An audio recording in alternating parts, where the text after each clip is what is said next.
నమస్తే, welcome to V3 news లక్ష్యం సామాజిక. నేను మహేష్. ముందుగా వార్తలను ముఖ్యాంశాలు. విశాఖలో సిపిఐ జాతీయ కార్యదర్శి నారాయణ ప్రెస్ మీట్. బీజేపీ వ్యతిరేక శక్తులన్నీ సంఘటితమవుతున్నాయని వ్యాఖ్య.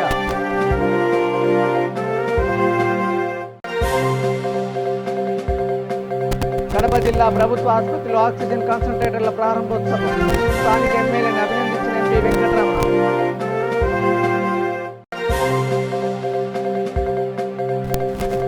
టీడీపీ నేతలపై ఎంపీ మిథున్ రెడ్డి విమర్శలు. అభివృద్ధిని అడ్డుకునే హక్కు టీడీపీకి లేదన్న ఎంపీ.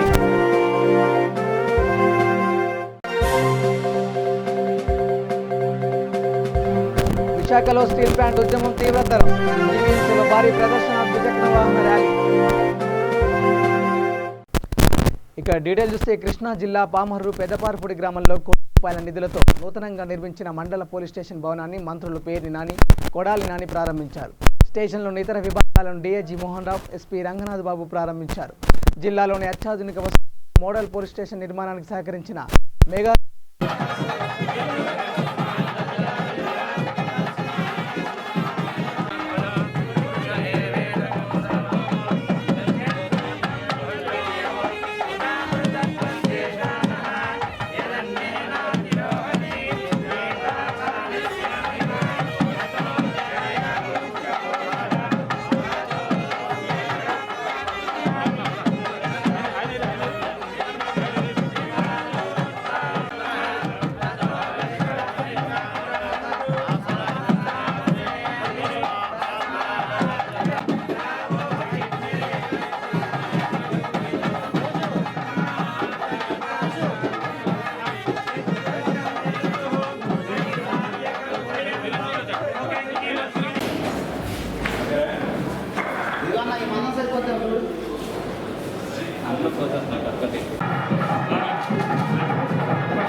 సందర్భంగా ఏర్పాటు చేయబడిన ఈ కార్యక్రమానికి మన కైగిలూరు ఎమ్మెల్యే గారు పామర్ ఎమ్మెల్యే గారు శ్రీ కృష్ణారెడ్డి గారితో 10 సార్లు మాట్లాడి మొత్తం మీద స్కెచ్ చేసి 10 డిజైన్లు వేసి డిజైన్ యాక్సెప్ట్ చేసి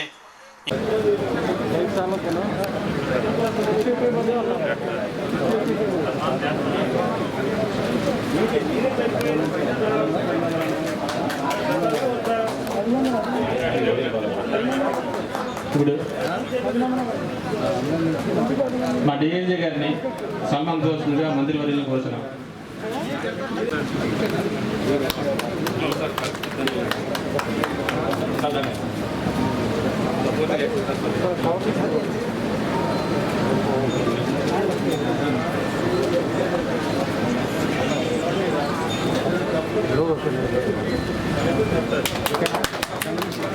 ఇప్పుడు ఎమ్మెల్యే గారికి మార్కెటింగ్ యార్డ్ చైర్మన్ గారు కూడా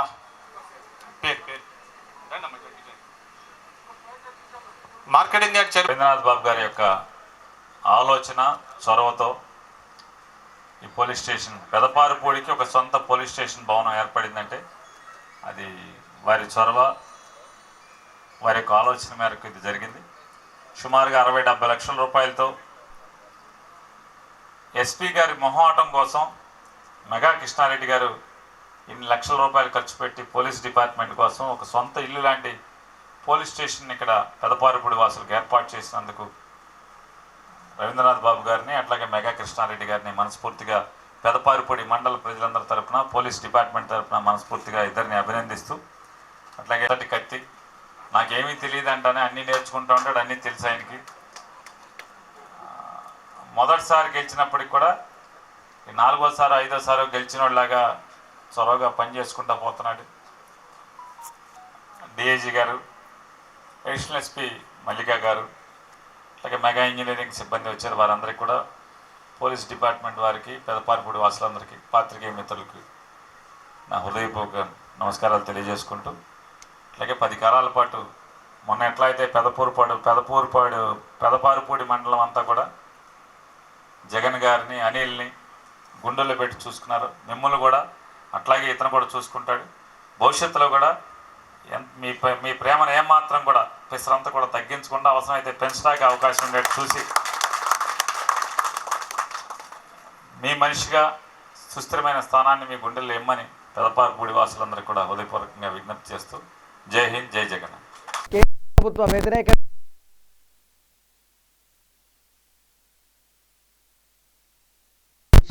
మాట్లాడుతూ ప్రతిపక్ష పార్టీలు బలపరిచిన అభ్యర్థిని గెలిచిన కేంద్ర ప్రభుత్వ ప్రజా వ్యతిరేక పాలన పతనానికి అన్నారు. ఇప్పటికే పలు ప్రాంతీయ పార్టీలు ఎన్డీఏ ప్రభుత్వానికి వ్యతిరేకంగా మారుతున్నాయన్నారు. చిన్న భిన్నాభిప్రాయాలు ఉన్నప్పటికీ కేంద్ర ప్రభుత్వ పాలనకు ఆవశ్యకత ఉందన్నారు. రాష్ట్రపతి ఎన్నికల్లో ప్రతిపక్ష పార్టీల శరద్ పవార్ను బరిలో దించేందుకు ముమ్మర ప్రయత్నాలు చేస్తున్నారు. ప్రజా వ్యతిరేకతను తీవ్రంగా మూటగొట్టిన కేంద్ర ప్రభుత్వం ముందుగా తాజాగా 2 ప్రధాన ఉన్నాయన్నారు. అందులో ఉత్తరప్రదేశ్ ఎన్నికలు ఒకటి కాగా రెండోది రాష్ట్రపతి ఎన్నికలే అన్నారు. ఆ రెండింటిలో బీజేపీ పాలనకు పతనం ప్రారంభమవుతుందని స్పష్టం చేశారు. విశాఖ ఉక్కు ప్రైవేటీకరణకు వ్యతిరేకంగా ఆందోళన సాగుతూ ఉన్నా ప్రభుత్వం ప్రైవేటీకరణ వైపే మొగ్గు చూపుతున్నటువంటి చించడానికి నారాయణ గారు వచ్చారు. నేనంతా కార్యక్రమం అయిపోయింది. ఈరోజు మేమే ఉన్నప్పుడు కూడా వాస్తవానికి అడిగారు ఒక మాట చెప్పండి, నిజంగా కొట్లాడుకుంటే మేము పరిష్కారం చేస్తాం. అది 2 రోజుల క్రితమే కేంద్ర ప్రభుత్వం భారీ ఎత్తున మంత్రివర్గ పునరుద్ధీకరణ చేసింది. మొట్టమొదట ప్రారంభించినప్పుడు ఏం చెప్పారంటే మినిమం గవర్నమెంట్ మ్యాక్సిమం గవర్నెన్స్ అని చెప్పేసి అని చెప్పారు. మరి చిన్న ప్రభుత్వమే విస్తృతమైనటువంటి సేవలు చేస్తామని చెప్పేసి అని దాన్ని మినిమం గవర్నమెంట్ మ్యాక్సిమం గవర్నెన్స్ అని చెప్పేసి అని పేరు పెట్టారు. 2 ఏళ్ళు అయిన తర్వాత మ్యాక్సిమం గవర్నమెంట్ అయింది, మినిమం గవర్నెన్స్ అయిపోయింది. అంటే సైజు పెరిగింది కానీ పని మాత్రం లేదు, పనితనం లేదు. పైపెచ్చు అది క్యాబినెట్కి, భారతదేశానికి బరువైనటువంటి క్యాబినెట్ అది. దాదాపు 73 ఒక ఉత్తరప్రదేశ్కే మొత్తం పాత వాళ్ళకి 7 మంది, కొత్త వాళ్ళకి 7 మంది, 14 మంది ఉన్నట్టున్నారు మంత్రులు. అంటే ఎన్నికలు జరగబోతున్నాయి కాబట్టి. అంటే చిత్తకాలతో కుక్క తిరుగుతుంటాయే అటు తిరుగుతారు ఈ 14 మంది మంత్రులు రాష్ట్రం అంతా. ఎందుకు పెట్టారు దీన్ని? ఎందుకు పెట్టాల్సి వచ్చింది? ప్రభుత్వం అన్పాపులర్ అవుతూ ఉంది. దేశంలో అంతర్జాతీయంగా, జాతీయ స్థాయిలో ఇంత అన్పాపులర్ అయిన ప్రధానమంత్రి ఎవరు లేరు. నేనేదో గుడ్డిగా చెప్పడం కాదు, బీజేపీ వ్యతిరేక గుడ్డిగా చెప్పడం కాదు. అసెస్మెంట్, ఇంటర్నేషనల్ నేషనల్ అసెస్మెంట్లో వచ్చినటువంటి మార్గం ఇంతటి అన్పాపులర్ ప్రధానమంత్రి లేడని తెలిపాయి. కోవిడ్లు సమర్థవంతంగా నిర్వహించాలని చెప్పడానికి మేము ఫెయిల్ అయినామని చెప్పడానికి నిదర్శనం ఒకటే హెల్త్ మినిస్టర్ని మార్చేయడం. పూర్తిగా ఫెయిల్ అయ్యారు, అబద్ధాలు చెప్పారు. చనిపోతా ఉన్నటువంటి ఇది 100 మంది ఉంటే ప్రాక్టీస్ 10 మంది. న్యూయార్క్ టైమ్స్ వాళ్ళు ప్రాక్టీస్ దాని ప్రకారం 1కి 10 మాటలు సర్వే చేసి 41 లక్షల మంది చనిపోయారు భారతదేశంలో కోవిడ్ పేషెంట్స్ అని చెప్పేసి తెలిసారు. 40 దేశ పరిపాలనలో ఆర్థిక వ్యవస్థ చిన్నాభిన్నమైంది. పబ్లిక్ సెక్టర్స్ మొత్తం అమ్మేస్తూ ఉన్నారు. కోవిడ్లో మమ్మల్ని మూతులు చేతులు కట్టేసి లోపల పడేసి పబ్లిక్ సెక్టర్ అమ్మేస్తూ ఉంటే మేము నోటు ధరలేకపోయి పరిస్థితి తీసుకుని పెట్టారు. పార్లమెంట్లో కాకుండా ఆర్డినెన్స్ రూపంగానే పబ్లిక్ సెక్టర్స్ అమ్మేస్తున్నారు. అమ్మే క్రమంలోనే విశాఖపట్నం కూడా స్టీల్ ప్లాంట్ కూడా అమ్ముతున్నారు. ప్రాసెస్. మరోవైపు ఇక్కడ ఉన్నటువంటి ఎడ్యుకేషను, హెల్త్ సెక్టార్సు ఎట్లా మనకు తెలుసు. ఉత్తరప్రదేశ్ రాబోయే ఎన్నికలు రాబోతున్నాయి. మెయిన్ కీలకం ఏంటి? ఉత్తరప్రదేశ్లో గెలిస్తే మైలపైకి వాడు ఊపిరి ఎక్కడుందంటే 7 కొండలు దాటి 7 సముద్రాలు దాటి మరి చెట్టు కింద ఉన్నటువంటి పైన ఉన్నటువంటి చిలక మీద ఉంటుంది అన్నట్టుగా ఈ యూపీలో ఉంది. మోడీ చాలా మంచివాడే, నిజాయితీపరుడు, డబ్బులు సంపాదించుడు, నేను ఒప్పుకుంటున్నాను.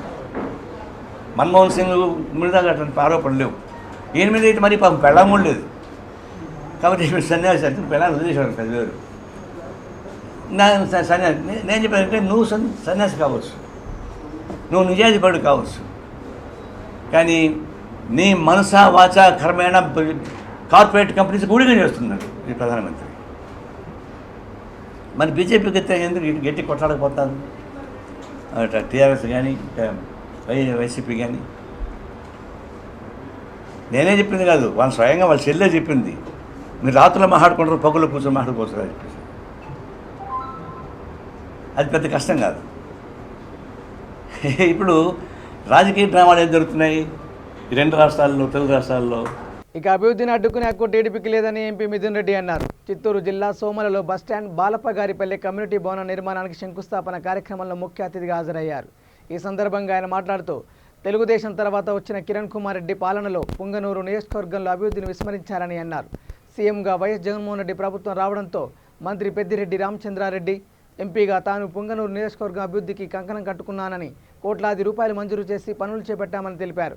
నేడు పులివెందుల తర్వాత పుంగనూరు నియోజకవర్గంలో అభివృద్ధి పనులు పరుగులు తీస్తున్నాయని చెప్పారు. ఈ కార్యక్రమంలో నాయకులు ఎంపీ రెడ్డప్ప, పెద్దిరెడ్డి సుధీరెడ్డి పాల్గొన్నారు. మన నాయకుల ద్వారా కానీ, పెద్దిరెడ్డి అన్న, సుధీరు, లేకపోతే మిగతా మన మండల నాయకుల ద్వారా కానీ, లేకపోతే మీరు నేరుగా వచ్చి చెప్పినా కూడా మీ పనులన్నీ కూడా చేసేదానికి ఎల్లప్పుడూ సిద్ధంగా ఉంటామని చెప్పి కూడా మీకు అందరూ కూడా మనస్ఫూర్తిగా తెలియజేస్తా ఉన్నాను. చివరిగా మన వెనుకబడిన ప్రాంతము, మన ఏరియా ఈరోజు బాగుపడుతుందంటే అది ప్రతి ఒక్కరికి ప్రభుత్వ పథకాలు ఇచ్చేదే కాకుండా మన ప్రాంతం అభివృద్ధి చెందుతా ఉందంటే మీ అందరి ఆశీస్సులు కూడా, మీ అందరి పూజలు ప్రార్థనలో కూడా మన జగన్మోహన్ రెడ్డి గారికి ఉండాలని చెప్పి మనస్ఫూర్తిగా కోరుకుంటూ ఈ కార్యక్రమానికి ఇచ్చేసిన అందరికి కూడా పేరు పేరున కృతజ్ఞతలు. అందరు కూడా నమస్కారము. విశాఖ స్టీల్ ప్లాంట్ ప్రైవేటీకరణ నిర్ణయాన్ని వ్యతిరేకిస్తూ కార్మిక లోకం చేస్తున్న పోరాటం రోజు రోజుకు ఉధృతమవుతుంది. ప్రైవేటీకరణ కోసం కేంద్ర ప్రభుత్వం తాజాగా తీసుకున్న చర్యలను నిరసిస్తూ విశాఖలో భారీ ప్రదర్శన, ద్విచక్ర వాహన ర్యాలీ నిర్వహించారు.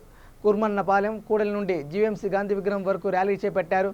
విశాఖ స్టీల్ ప్లాంట్ ఉద్యోగులు, అఖిలపక్ష కార్మిక నాయకులు పెద్ద సంఖ్యలో ర్యాలీలో పాల్గొన్నారు.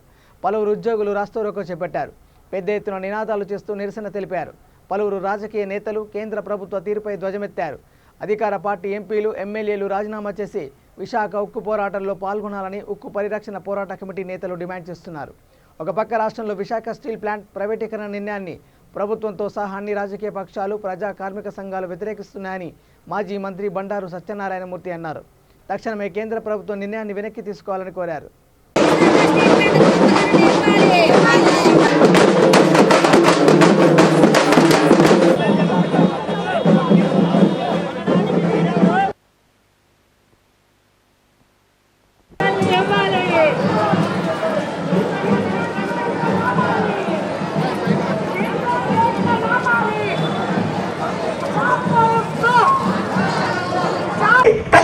ప్రజలు పెట్టల్లా రాలిపోయారు.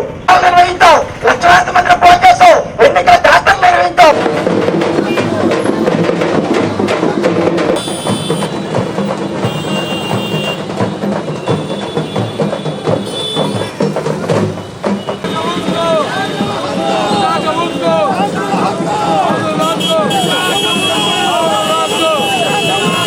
ఆ రోజు తొలి నాళ్లలో విశాఖ స్టీల్ ఫ్యాక్టరీ కోసం రక్తదర్పు బుద్ధి చెప్పాలంటే మనమందరము పెద్ద ఎత్తున ప్రతి ఒక్కరు ఎలాంటి అందరికీ తెలుసు ఏ విధంగా పన్నులు ఎక్కొట్టే ప్రయత్నం చేస్తారు. ఒక పారదర్శకతో ఒక ఆడిట్. ఈరోజు విశాఖపట్నం స్టీల్ ప్లాంట్ అనేది కేవలం విశాఖపట్నానికో, ఉత్తరాంధ్ర జిల్లాలకో, లేదా రాయలసీమ జిల్లాలకో, లేదా తెలంగాణ జిల్లాలకో కాదు. ఉద్యమాలు 2 రాష్ట్రాల్లో వచ్చే 2 సమైక్యంగా ఉన్నప్పుడు 2 రాష్ట్రాల్లో ప్రజలందరూ కూడా ఉద్యమాలు చేసి ప్రాణాలు పోగొట్టుకోవడం జరిగింది. ఒక పునాదుల త్యాగఫలితంగా ఈ కర్మాగారం ఆవిర్భవించింది. ఈరోజు ఇటువంటి మరి తెలుగు రాష్ట్రాల్లో చనిపోయినప్పటికీ ఈరోజు దేశవ్యాప్తంగా పేరెంటింగ్ కలిగిన కర్మాగారంగా అభివృద్ధి చెందడమే కాకుండా ప్రపంచవ్యాప్తంగా ఒక స్టీల్కి గిరాకీ ఉన్నటువంటి కంపెనీ ఏదైనా ఉందంటే అది విశాఖపట్నం స్టీల్ ప్లాంట్. ప్రపంచంలో ఒక కోస్తా తీరాలు ఉన్నటువంటి కర్మాగారం విశాఖపట్నం స్టీల్ ప్లాంట్. ఈ విశాఖపట్నం స్టీల్ ప్లాంట్ కోసం మరి ఎంతో మంది నిర్వాహకులు తమ ఇల్లు భూములు త్యాగం చేసి ఈ రోజు కూడా అన్నమో రామచంద్రాన్ని చాలా మంది ఉపాధి కోసం అరువులు చాచే పరిస్థితి దుస్థితి ఇంకా కనబడుతుంది. వారందరికీ ఉపాధి అవకాశం కల్పించాల్సిన పరిస్థితికి రాష్ట్ర కేంద్ర ప్రభుత్వాల మీద కూడా ఉందని ఎప్పటికప్పుడు ప్రయత్నం చేసిన తరుణంలో ఆ రోజు ముఖ్యమంత్రి రాజశేఖర రెడ్డి గారి సారథ్యంలో మేమందరం కూడా ప్రయత్నం చేసి 50% ఉద్యోగాలు కావాలని చెప్పి సాధించుకున్నాం. కానీ ఈ రోజు ఆ 50% కూడా ఇంప్లిమెంట్ చేయకుండా అన్యాయం చేసే పరిస్థితి ఏర్పడింది. వివిధ కాంట్రాక్టర్ కానీ మెయింటెనెన్స్ కానీ ఆ కూలి పని కూడా రాని పరిస్థితుల్లో పాసి పని చేసుకునే పరిస్థితి, చాలా మంది ఒక పూట కూడా తిండికి నోచుకున్న స్థితిలో చనిపోయే పరిస్థితి, ఆఖరికి చనిపోతే శ్మశానాన్ని కూడా తీసుకెళ్లిన దౌర్భాగ్య స్థితి ఈ రోజు నిర్వాసితులకు ఉంది. ఇటువంటి విశాఖపట్నం స్టీల్ ప్లాంట్ లో ఎక్కడో అగ్రికల్చర్ బ్యాక్గ్రౌండ్ తో ఉన్నటువంటి స్థానికులే కాకుండా ఎస్సీ ఎస్టీలు కానీ బీసీలు కానీ ఓబీసీలు కానీ ఇతర ప్రాంతాల నుంచి ఎక్సర్వీసులు కానీ ఫిజికల్లీ ఛాలెంజ్ కానీ అనేక మంది అనేకమైన ప్రాంతాల నుంచి వచ్చి ఈ రాష్ట్రం ఈ కంపెనీ కోసం అనునిత్యం పనిచేస్తున్నారు. కరోనా సమయంలో కూడా ప్రాణాలను కూడా సైతం లెక్క చేయకుండా ఈ కర్మాగారం పనిచేసి భారతదేశ వ్యాప్తంగా ఆంధ్రప్రదేశ్ వ్యాప్తంగా అనేకమైనటువంటి ప్రైవేట్ ఆక్సిజన్ కంపెనీ మూసివేస్తే విశాఖపట్నం స్టీల్ ప్లాంట్ ఒక్కటే ప్రభుత్వ రంగంలో ఉంది కాబట్టి బ్రహ్మాండమైనటువంటి ఉత్పత్తి తీసుకొచ్చి ఆక్సిజన్ ఉత్పత్తి చేసి కేవలం ఆంధ్రప్రదేశ్ కాకుండా భారతదేశంలో అన్ని రాష్ట్రాలకి 9,000 టన్నుల పైగా ఆక్సిజన్ సప్లై చేసి లక్షలాది మంది ప్రాణాలు కాపాడి ఘనత విశాఖపట్నం స్టీల్ ప్లాంట్ ఉంది. అటువంటి విశాఖపట్నం స్టీల్ ప్లాంట్ మీరు ప్రైవేట్ పనులు చేస్తా ఉంటే ఇక్కడ ఎవరు చూస్తూ ఊరుకోరు. ఎవరైతే 100 రోజులు విశాఖ గేటు ముందు కూర్చొని కరోనా వస్తున్న ప్రయాణానికి సైతం త్యాగానికి సిద్ధపడి 100 రోజులు గేటు దగ్గర 150 రోజులు ఇక్కడ ఈ విశాఖ ఉక్కు ఆంధ్రుల హక్కు కాదు, ఇది తెలుగు వారి హక్కుగా భావించి పోరాటం ఆ కార్మిక సంఘం కూడా పేరు పేరున ధన్యవాదాలు. అయితే ఇప్పుడు నేను చెప్పబోయేది సరే పోరాటం ఈ ఉద్యమం ఏ రూపం వచ్చిందో నేను మళ్ళీ వెనక్కి పోదలుచుకోలేను. జరగబోయే పరిణామాలకి మనం ఏ రకమైన ఉద్యమం చేపట్టాలి, ఏ రకమైన కార్యాచరణ తీసుకోవాలో ఆలోచన చేయాలి. గత ప్రజాపాలకులు వేరు, గతంలో ఉన్న పరిపాలన చేసే నాయకులు వేరు, ఇప్పుడు పరిపాలన. కడప జిల్లా పొద్దుటూరు ప్రభుత్వ ఆసుపత్రికి AP fibre net chairman Gautam Reddy 30 oxygen కాన్సన్ట్రేటర్ను డొనేట్ చేశారు. ఎమ్మెల్యే రాచమల్లు శివప్రసాద్ రెడ్డి చేతుల మీదుగా కాన్సన్ట్రేటర్లు అందజేశారు. ఈ కార్యక్రమంలో MLC Ramesh Yadav, Proddatur municipal chairperson Lakshmidevi, రాష్ట్ర Padmasali corporation chairman Jinka Vijayalakshmi, government hospital superintendent YSRCP నాయకులు, గవర్నమెంట్ హాస్పిటల్ సిబ్బంది పాల్గొన్నారు. పొద్దుటూరు జిల్లా ఆసుపత్రికి ఆక్సిజన్ కాన్సన్ట్రేషన్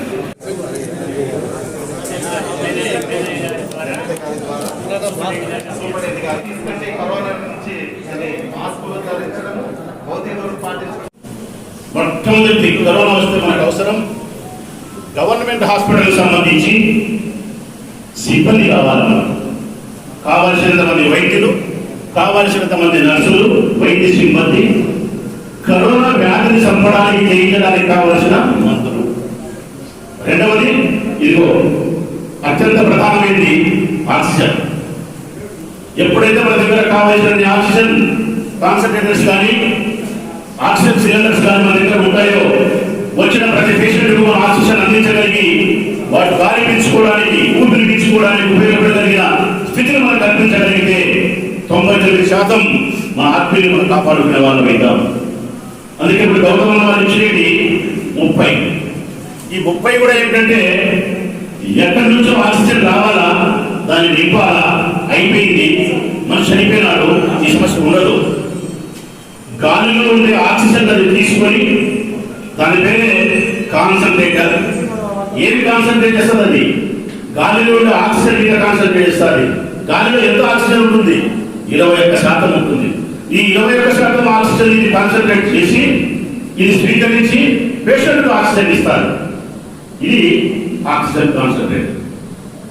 ఇది 8 గంటలు 12 లీటర్లు.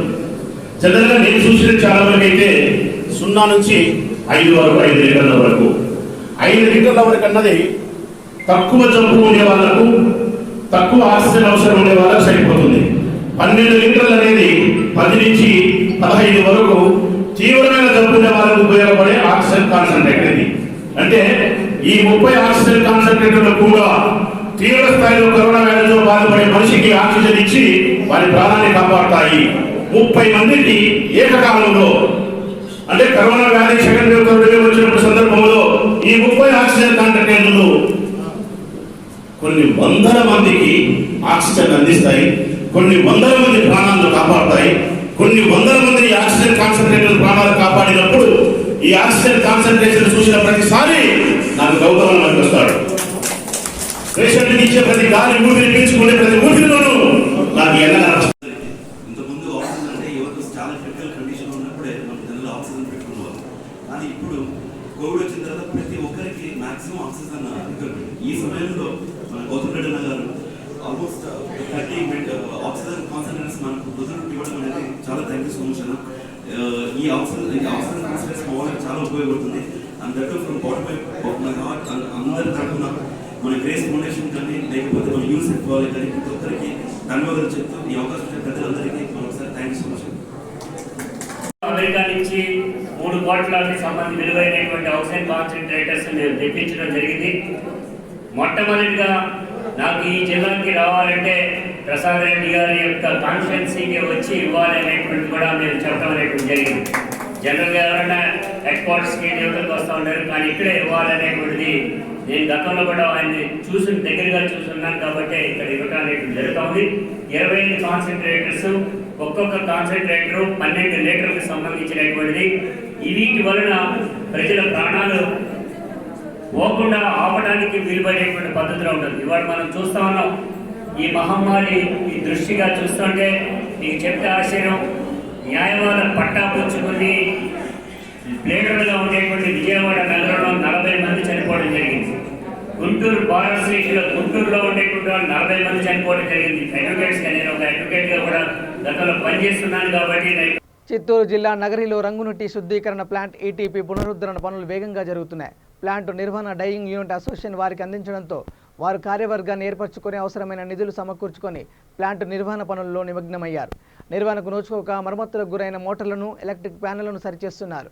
ఈ పనులను రాయలసీమ వీవర్స్ అసోసియేషన్ అధ్యక్షులు RK Selvamani, municipal chairman PG Neelamegham, dyeing unit association వారితో కలిసి పరిశీలించారు.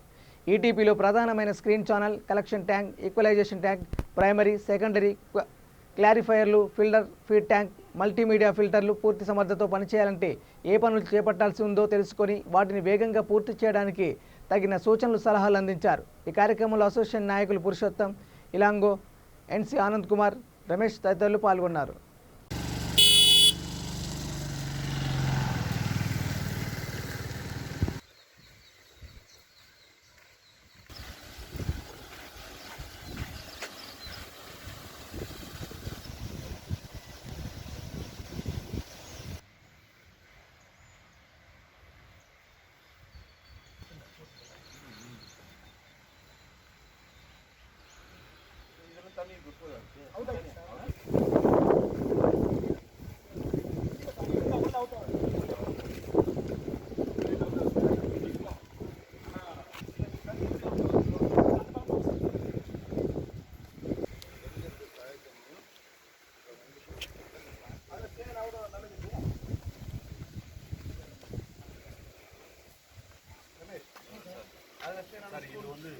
க்ளீன் பண்ண தண்ணி தான். இது வந்து கை தண்ணி கிடையாது. ஆல்ரெடி க்ளீன் பண்ணி வெளியில் போகிற தண்ணி தான். அதனால தான் இது இன்னும் இருக்கும். அதை வந்து அது நம்ம இதுல பேட்டரி எல்லாம் போட்டது அதை நம்ம வெளியில் விட முடியாது. அது நான் சொல்றேன், இப்போ இது வந்து ஸ்கூல் ஓப்பன் ஆனால் கொசு கிட்டு அது மாதிரி அதுதான் சரி.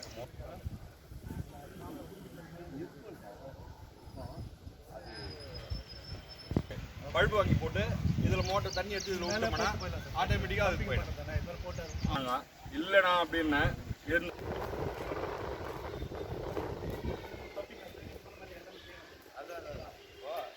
ஒரே சுத்தம் பண்ணுறதுக்கு என் ப்ரொஃபஷனல் அந்த சொன்னேன்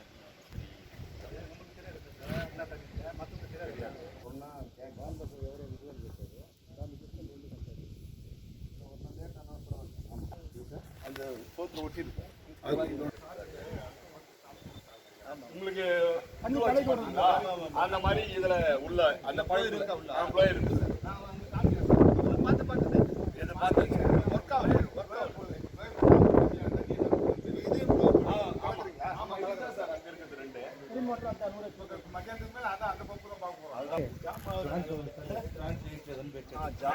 இதெல்லாம் ஒரு ஜாமான் இருக்குதா sir joint plastic pipe join பண்ணி வச்சிருக்காங்களா அது வந்து வெயில் அது ஜாயின் பண்ண ஆள் இங்கிருந்து அது டைரக்டா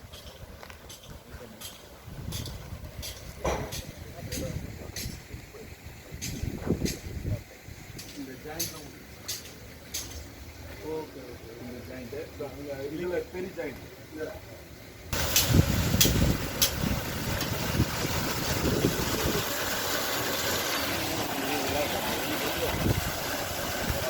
ஒரு நாள் சொல்லுன்றது அப்படியே வந்துருக்கலாம் பார்த்து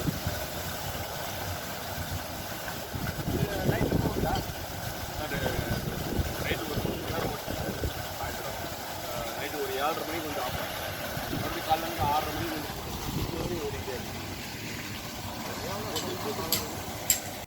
గుంటూరు జిల్లా తెనాలి ప్రభుత్వ వైద్యశాలలో దారుణం చోటు చేసుకుంది. వైద్యం కోసం వచ్చిన ఓ పేద కుటుంబం నుండి వైద్యులు లంచం డిమాండ్ చేశారు.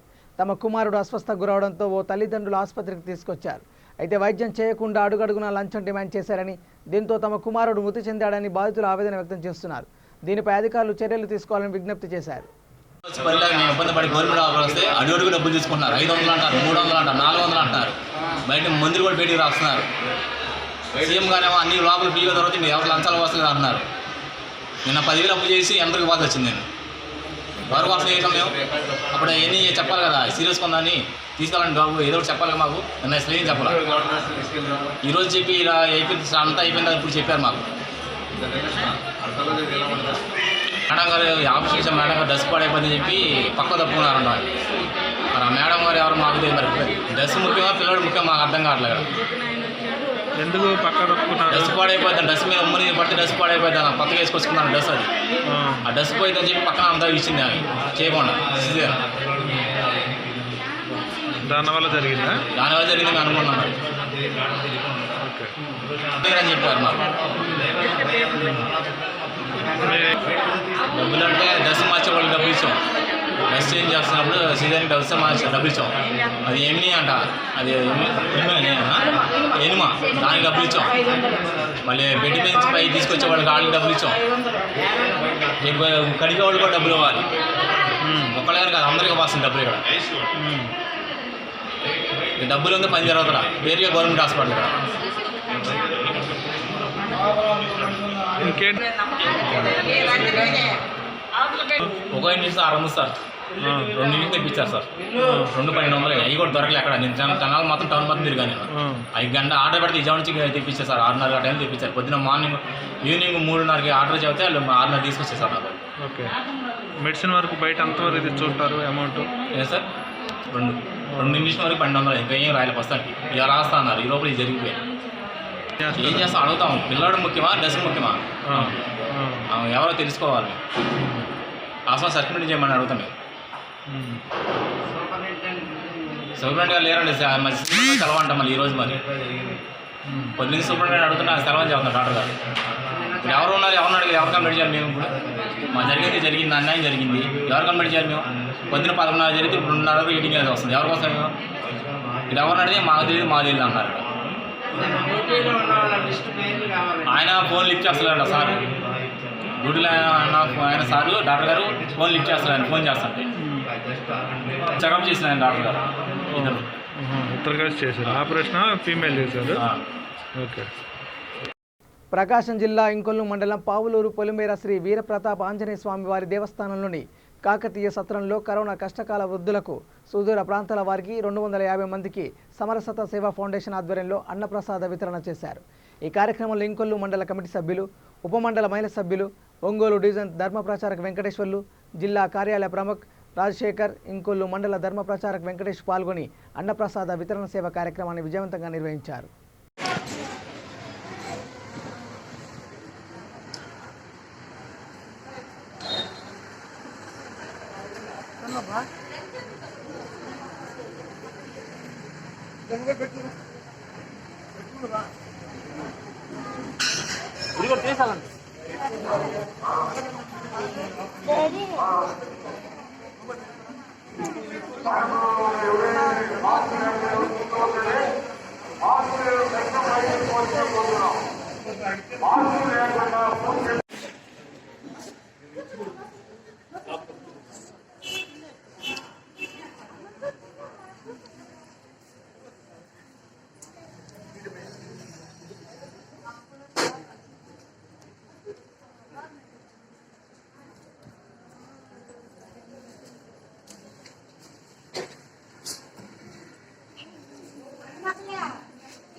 చిత్తూరు జిల్లా నగరిలో హీరో మోటార్స్ ప్రైవేట్ లిమిటెడ్ వారు ఎమ్మెల్యే రోజా చేతుల మీదుగా 5 లక్షల విలువైన కరోనా నియంత్రణ కిట్లను అందజేశారు.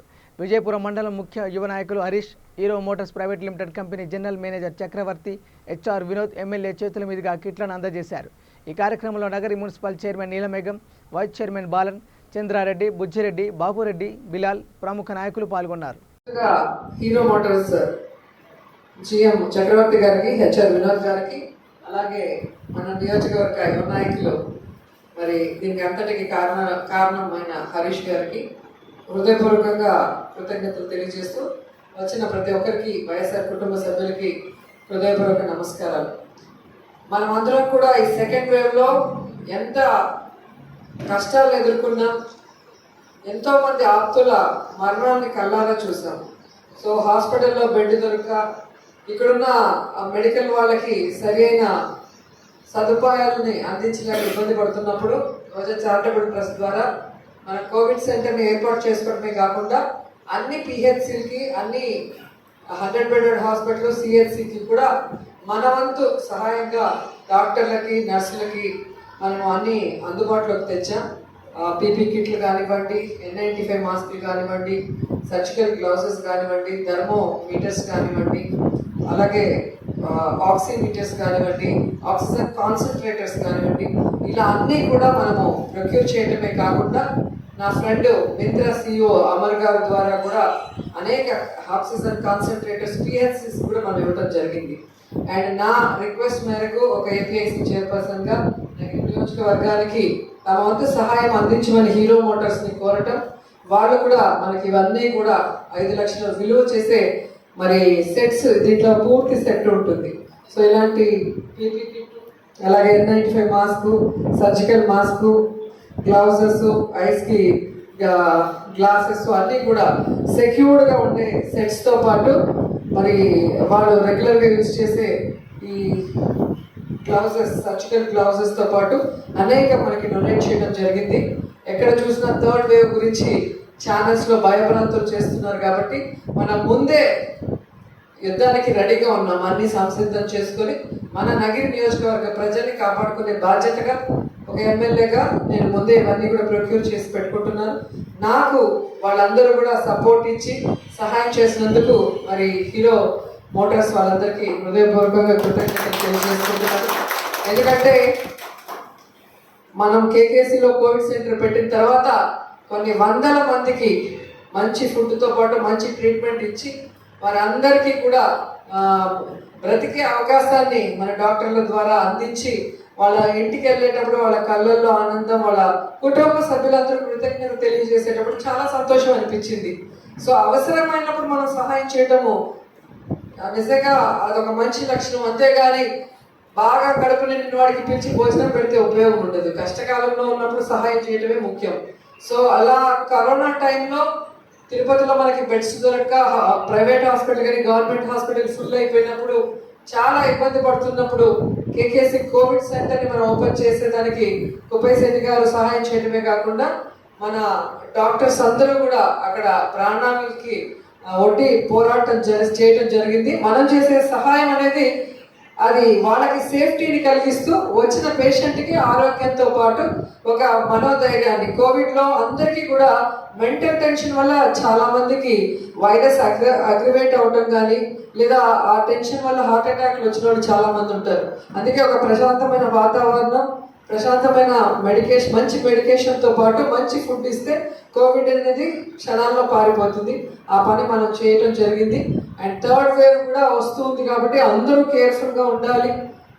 మన గ్రామాల్లో మన వార్డులలో ఎప్పుడు పరిశుభ్రంగా ఉంచుకొని, మీరు కూడా మరి ఎవరికైనా మాట్లాడినప్పుడు ఇట్లా గుంపుగా ఏదైనా మీటింగ్కి పోయినప్పుడు కూడా వెంటనే కాళ్ళు చేతులు కడుక్కొని, ఇంట్లో పెద్దవాళ్ళు ఉంటారు, పిల్లవాళ్ళు ఉంటారు, సో వాళ్ళకి సేఫ్టీ ఇవ్వాల్సిన బాధ్యత మనకుంది. చిత్తూరు జిల్లా కుప్పంలో పెంచిన పెట్రోల్ డీజిల్ ధరలను తగ్గించాలని డిమాండ్ చేస్తూ ఈ నెల 17వ తేదీ వరకు కాంగ్రెస్ పార్టీ పోరుబాట పట్టింది. పెరిగిపోతున్న పెట్రోల్ డీజిల్ నిత్యావసర ధరలకు నిరసనగా చిత్తూరు జిల్లా కాంగ్రెస్ పార్టీ అధ్యక్షులు డాక్టర్ బిఆర్ సురేష్ బాబు ఆధ్వర్యంలో కుప్పం పట్టణంలోని ఉన్న పెట్రోల్ బంక్ దగ్గర సంతకాల సేకరణ చేపట్టడం జరిగింది. ఈ సందర్భంగా ఆయన మాట్లాడుతూ బీజేపీ ప్రభుత్వంలో బ్యారెల్ క్రూడ్ ఆయిల్ $37 ఉండగా దాదాపుగా $107 లీటర్ పెట్రోల్ ధరలు పెంచడం చాలా దుర్మార్గమైన చర్యగా పేర్కొన్నారు. బడుగు బలహీన వర్గాలు సుఖశాంతులతో ఉండాలంటే కాంగ్రెస్ పార్టీ మళ్లీ అధికారంలోకి రావాలని వారు ఆశాభావం వ్యక్తం చేశారు. పుండుపై కారం చల్లినట్టు నిత్యావసర ధరలు పెంచి పన్నులు విధించి ప్రజల జీవితాలతో ఆడుకుంటుందని వారు విమర్శించారు. నా ప్రియతమ ప్రజలకు, అక్కజల్లులకు, అన్నదమ్ములకు, మిత్రులకు, పత్రికా విలేకరులకు, యువకులకు, పోలీస్ సిబ్బందికి, కాంగ్రెస్ పార్టీ కార్యకర్తలకు, కాంగ్రెస్ పార్టీ నియోజకవర్గ, జిల్లా మరియు రాష్ట్ర స్థాయి నాయకులందరికీ కూడా, ఇక్కడికి విచ్చేసిన ప్రతి ఒక్కరికి కూడా పేరు పేరున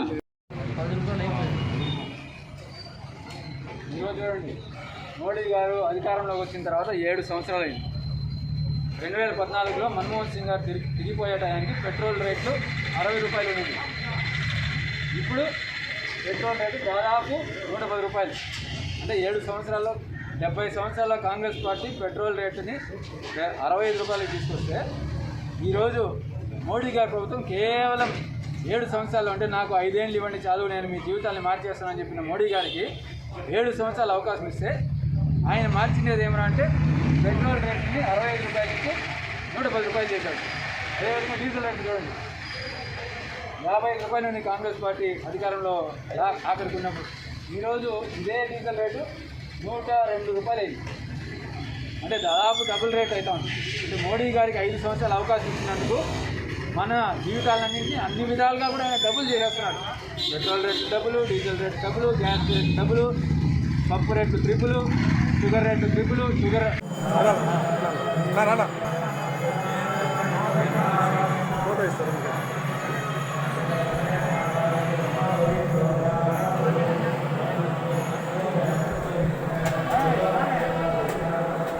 సార్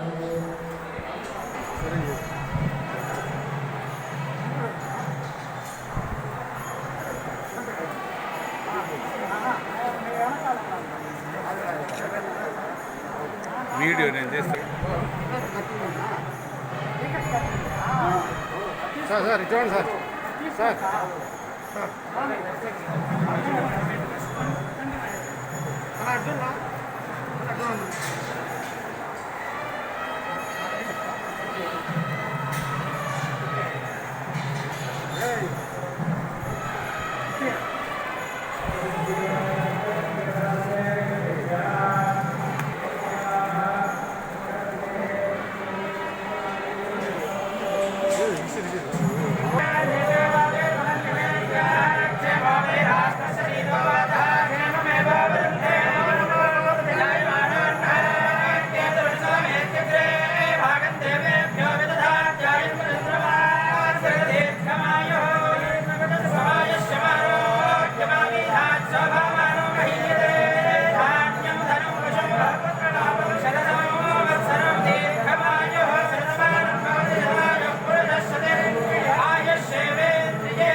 అందరికీ నమస్కారం. ఈరోజు మోడీ ప్రభుత్వం 7 సంవత్సరాల పరిపాలనలో కాంగ్రెస్ పార్టీ 70 సంవత్సరాలలో పెంచిన పెట్రోల్ డీజిల్ రేటు కంటే కూడా దాదాపు 2 రెట్లు అధికంగా ఈ 7 సంవత్సరాల్లో మోడీ ప్రభుత్వం పెంచుకుంటూ పోతా ఉంది. ప్రతిరోజు పేపర్ చూడాలంటే భయం. ప్రతిరోజు పెట్రోల్ రేటు పెరుగుతోంది, డీజిల్ రేటు పెరుగుతోంది, గ్యాస్ ధరలు పెరుగుతోంది, నిత్యావసర ధరలు పెరుగుతోంది. ఈ విధంగా దారుణంగా ఈ 7 సంవత్సరాల్లో ఈ మోడీ ప్రభుత్వం అది మరీ దారుణంగా ఈ గత 3-4 నెలల్లో ఈ కోవిడ్ మహమ్మారి సమయంలో ప్రజలకు ఇంకా మంచి చేయాల్సింది పోయి చాలా దారుణంగా పెట్రోల్ డీజిల్ రేట్లు పెరుగుతున్నాయి కాకుండా దాని ద్వారా పర్యవసానాలు ఏవైతే ఈ నిత్యావసర సరుకుల రేట్లు పెరగడం వల్ల ఏ విధంగా అయితే అన్ని రకాల సరుకులు రేట్లు పెరుగుతున్నాయో దానివల్ల ప్రజలందరూ చాలా తీవ్రంగా ఇబ్బందులు పడుతున్నారు. ప్రత్యేకించి ఈ ఆటో డ్రైవర్ల పరిస్థితి అయితే అన్నిటికంటే దారుణం. ఎందుకంటే ఒకప్పుడు కాంగ్రెస్ పార్టీలో ఉన్నప్పుడు 60 రూపాయలు పెట్రోల్ అయితే ఇప్పుడు 110 రూపాయలు, అప్పుడు 50 రూపాయలు డీజిల్ అయితే ఇప్పుడు 100 రూపాయలు డీజిల్.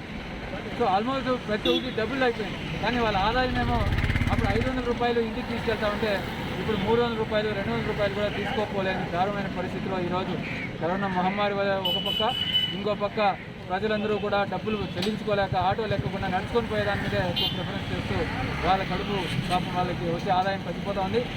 పైపెచ్చి ఆ 200-300 రూపాయలు ఏమైనా కొనాలి అంటే కూడా నిత్యావసర సరుకులన్నింటిని కూడా 2 రెట్లు 3 రెట్లు. ఈరోజు పప్పు ఒకప్పుడు 60 రూపాయలు ఉంటే ఇప్పుడు 180 రూపాయలు, నూనె ఒకప్పుడు 60 రూపాయలు ఉంటే ఇప్పుడు 200 రూపాయలు. ఈ విధంగా ప్రతి ఒక్కటి కూడా పెంచుకుంటూ పోతే పెరిగిపోవడం వల్ల పాపం విశాఖలో సిపిఐ జాతీయ కార్యదర్శి నారాయణ ప్రెస్ మీట్. బీజేపీ వ్యతిరేక శక్తులన్నీ సంఘటనమవుతున్నాయని వ్యాఖ్య.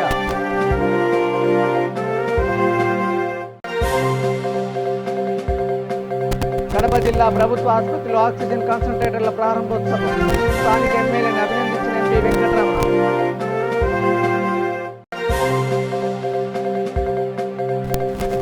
టీడీపీ నేతలపై ఎంపీ మిథున్ రెడ్డి విమర్శలు. అభివృద్ధిని అడ్డుకునే హక్కు టీడీపీకి లేదన్న ఎంపీ.